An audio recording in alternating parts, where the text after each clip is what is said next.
At the time of this video, I'm 44 years old. Now, I started my first business when I was 19. So if I had a time machine and I could go back 25 years and talk to my younger entrepreneurial self, this is what I would tell me to go from 6 figures to 7 figures to 8 figures and beyond, twice as fast with at least half the pain and agony. Now, just for context, my name is Ryan Deiss. At 19, I started my first company from my college dorm room. At 21, I made my first $100,000. At 26, I had my first $1 million year.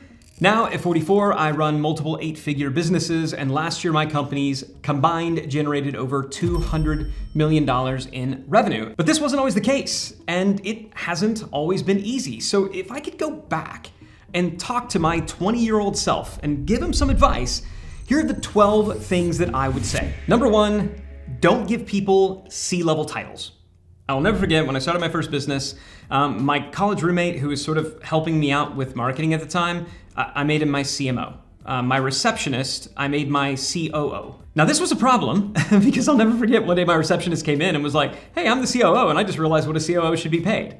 Right? It's like, yeah, but you're not a COO. People will say all the time, oh, titles don't matter. I can tell you titles do matter because unfortunately, more times than not, titles equal entitlement. And so if you give somebody a title that is over and above what they're currently doing and what they're being paid, that is going to be a problem. It's going to be a problem for all involved. So be very intentional about the titles that you give people. And if somebody's in charge of something, but they're not yet a C level or a VP level or a director level, then don't give them that title.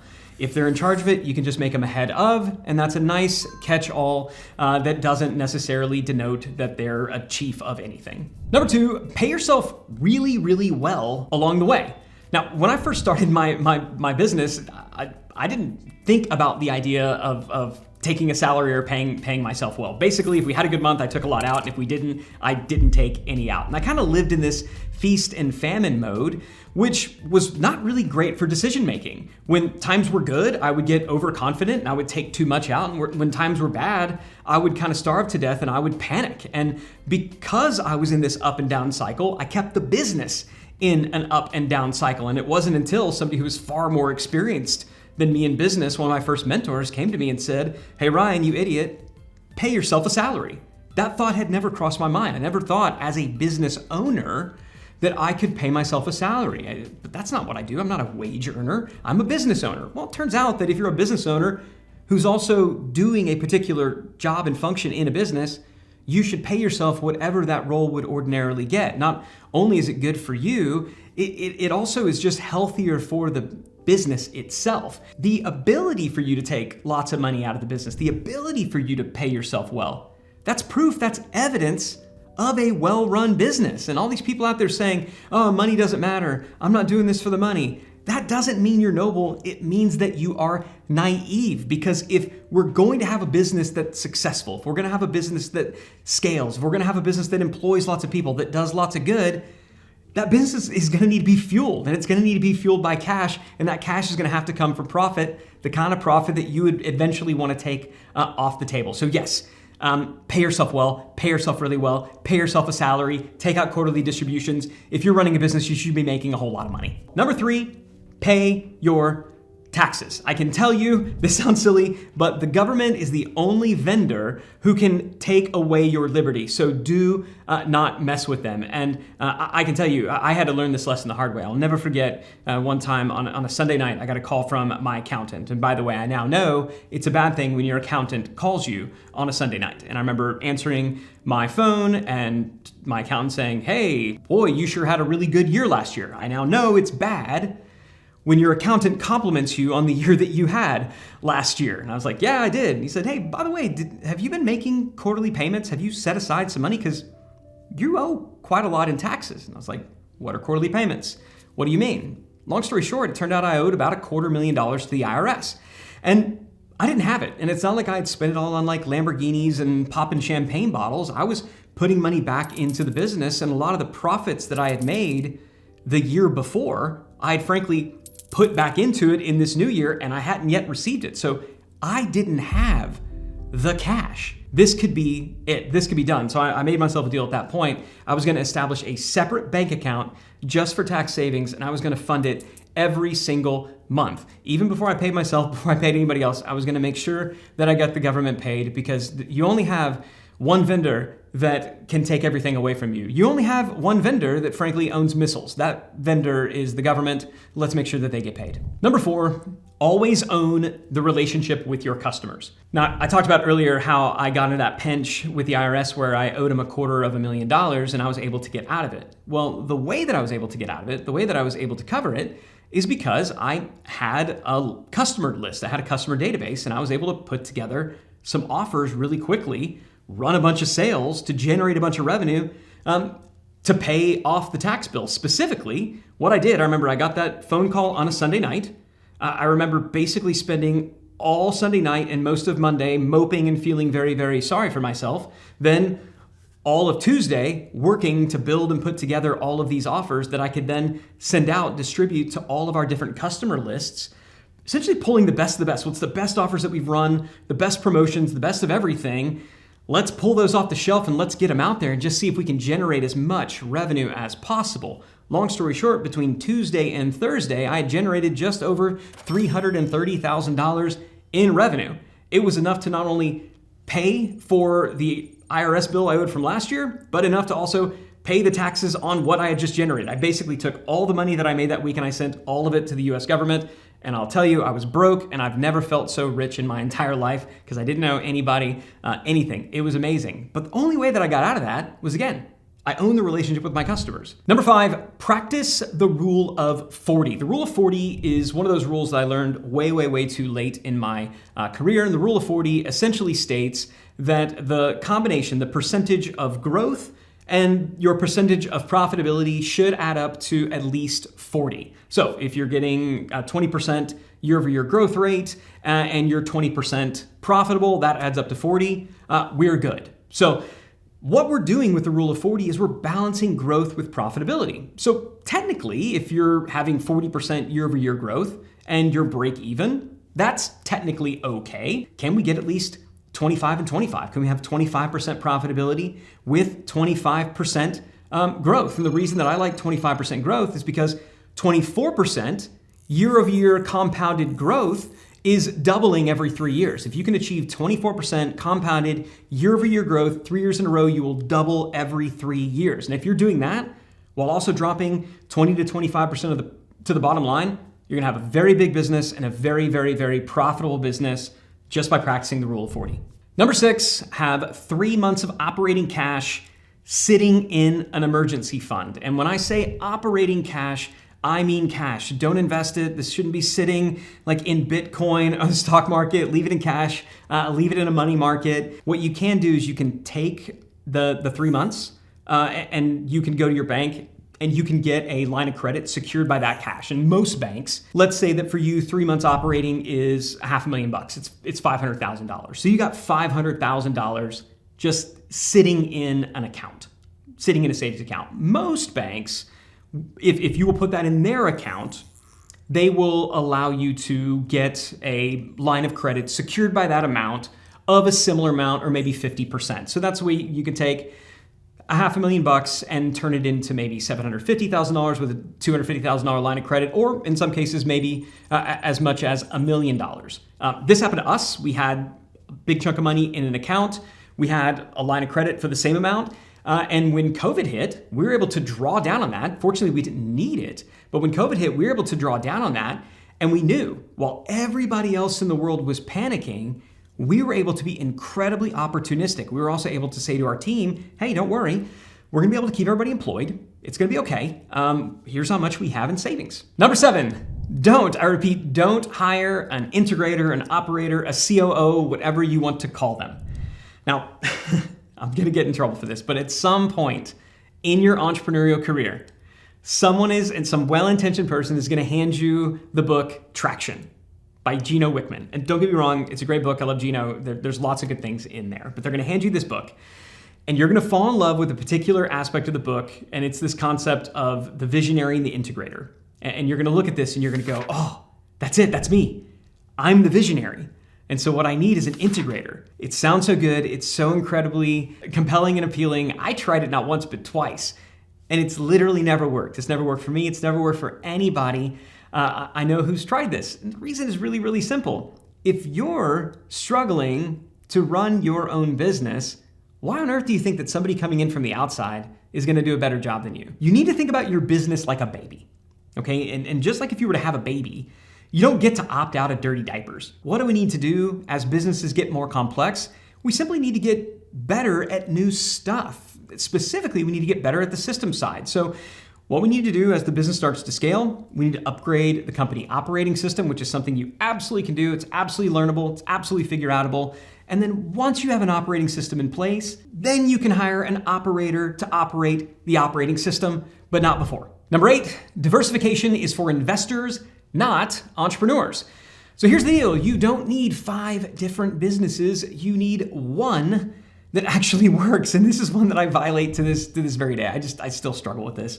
I believe that the biggest reason that people fail in their 20s is that they never go deep enough on any one thing. And just, if you want to achieve mastery, if you want to achieve momentum, that's only going to come from actually sticking with something. It doesn't come from dabbling here and then dabbling there. It comes from diving all the way into something, sticking with it, and making something out of it. Not jumping from the next big thing to the next big thing and starting over from zero each and every time. Again, I spent a good bit of my 20s doing that. Once and for all, stop telling me about Elon and how he has all of these different businesses. Elon started with one thing, he made billions of dollars, and then he bet it all on a few things. And let's be honest, you're probably not Elon. I know I'm not, okay? So let's just do it with one thing. If you hit it big, and you've got a great team, then we could talk about adding some more. But for right now, in your 20s and your 30s, let's get great at one. Number 9, don't get into business with friends just because they're your friends. I will tell you the worst reason to start a business with somebody is because you're friends. To decide ahead of time, ooh, we're friends, therefore, we should start a business together. This is the start of something really, really, really, really bad. I mean, if the deal goes sideways, you won't just have a business failure to deal with, you'll also have the loss of a friendship to manage. Every business I've ever been involved in has had a partner. So I'm not telling you not to get into partnerships. I'm simply telling you, if you're going to enter into a partnership, do it because your business partner brings a skill set that you don't have, and they're absolutely world-class at it. Bad partnerships are way harder to unwind than bad hires. And so the relationship, the partnership, it should be based on 2 things: a clear division of labor and a willingness to share in the risk. It should not be based on codependence. It should not be based on loneliness. It should not be based on, ooh, wouldn't it be fun if we got to hang out more? Number 10, hire for your strengths. Now, this is opposite of what most people say. Most people say hire for your weaknesses, and that's right-ish, but it's mostly wrong, especially early on. What I want you to do early on is I want you to hire people who make you better at what you're already great at. If you're experiencing any success right now, there's a reason for that. And the reason for that is always because you are doing something well. You're playing into one of your strengths. So what I want you to do is I want you to double down on your strengths, and I want you to build a team around you that will amplify them. If anything, I want you to maybe hire somebody who's better at something that you're really awesome at. Because if you're great at something and if the market is responding to that, then if we can get even better, that's where the advantages are going to be. Not getting a little bit better at something that you already suck at, because if you're achieving in spite of something that you suck at, it probably doesn't matter that much. Obviously, if there's a mission critical role and you absolutely suck at it, then by all means, make a hire. But more times than not, business owners hire for weaknesses that really aren't all that hard and time consuming, right? We just hire for things that we kind of don't want to do. We pretend like this is a weakness, and really we just kind of don't want to do it because it's kind of a pain in the butt. And what we wind up doing is we wind up trading simple, albeit annoying tasks for a new, more complicated task called management. Now you have a new job called manager. You're probably not very good at that either, and you're managing somebody who's doing something that you sucked at, so you really don't know how to manage them effectively. Number 11, I want you to save 10% every single month, and then as quickly as possible, I want you to bump it up to 20%. This is really hard for entrepreneurs to do. We work really hard, we want to enjoy the fruits of our labor. Frankly, a lot of our entrepreneurial friends, we see them buying big houses and fancy cars, and we want to participate too. Try not to do that. Okay, try not to have lifestyle creep. And one of the best ways to not have lifestyle creep is to establish a 401k, an IRA, Roth ideally, or some other retirement savings account as soon as you can and fund them fully before buying anything fancy. Now, I didn't do this until I was in my late 30s. I was in my very late 30s before I ever set up a 401k for myself. How incredibly stupid. And the reason I didn't do it is because I was like, oh yeah, no, that's more for wage owners. That's more for employees. I'm a business owner. We don't do that kind of thing. And besides, what's the point of having a 401k? I'm basically just matching it with my own money. Yeah, exactly. I'm matching it with my own money that is also growing tax-free and tax-deferred. I can tell you right now, I still look at that account. It's an enormous amount of money, but had I started in my 20s, I would have millions of extra dollars sitting around growing tax-free. If you're incredibly disciplined in your investing, maybe you'd say, I don't want to do a 401k, I want to do something different. Fine. I'm not here to argue any particular vehicle. In my experience, most entrepreneurs are not particularly disciplined in their investing. So whatever you do, get it into some kind of savings account so you don't spend it on something stupid. At the end of the day, wealth is not about how much you make. Wealth is about how much you keep and the return you get on the assets that you store. Number 12, go with the least worst option. Business owners get stuck, and we get stuck very often because we just can't find that perfect solution, right? We're looking out there at all the different options available to us, and we're realizing all of these options just kind of suck, right? And at scale, this is gonna happen again and again and again because you're gonna have a team at some point, and the team is gonna be making decisions, and then there's gonna be some decisions that get kicked up to you, and I promise you, the decisions that get kicked up to you are the hard decisions, and the hard decisions are the ones where there's not an obvious choice. Business is about choosing, more times than not, from the least worst option. I don't want you to take a flyer. I don't want you to look out there and say, oh, there's this new thing that we can try, and it seems like there's no downside. I'm here to tell you if you're pursuing a new strategy because you believe that it's problem-free, that is simply a sign that you haven't done enough research. The grass is never greener, especially when the grass you're choosing is in a field that you've never been to and that you have never seen. Number 13, always underpromise and overdeliver. For example, I said that I was going to give you 12 things, and this is thing number 13, and I'm not done yet. So I want to demonstrate this concept of underpromising and over-delivering because early in my career, it's not what I did. Early in my career, I thought I had to make the biggest promises, the boldest claims to get the sale and to close that deal. What I've learned over time is that success isn't actually about who makes the biggest and the most compelling claims. It's who makes the most believable and compelling claims, right? And not just early on, but definitely if you want to build a brand that lasts. And so that's why you're way better off promising less and demonstrating more. So don't tell people what you're going to do. Just go and do it and then tell them what you did. Number 14, give the people you love first dibs on your calendar. This one's really simple. If you show me your calendar, I will show you your priorities. And I can tell you that for me back in 2016, my calendars would have showed you that I prioritized, that in many respects, I loved my business more than I loved my wife and my children. Because if you were to look at my calendar, you would see, wow, he's basically spending all of his time working and none of his time with his family. And this was not good. And everything reached a boiling point. It came to a head. I've told the story a number of times, came home after midnight, my wife's sitting up in bed, and she looks me in the eyes and she said, look, you can keep doing what you're doing, but you can't pretend like you're doing it for us anymore. I would say to my 20-year-old self, hey, you started this business so that you could buy a ring for this girl. Well, one day you're gonna pull it off. This business you started, it's gonna make enough money not just to afford the ring, but to afford a very amazing life for this woman and your 4 kids in the future. You're gonna be blessed beyond anything that you could ever imagine.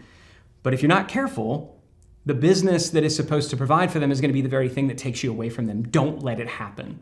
Because I did let it happen. I'm not saying that the solution is something really, really simple, but one thing that we did do, a change that we did make that had an immediate impact that you could do, I said this to my wife, you get first shot at my calendar. And so now my wife and I, we get together between Christmas and New Year's, and we block out our calendars for the rest of the year.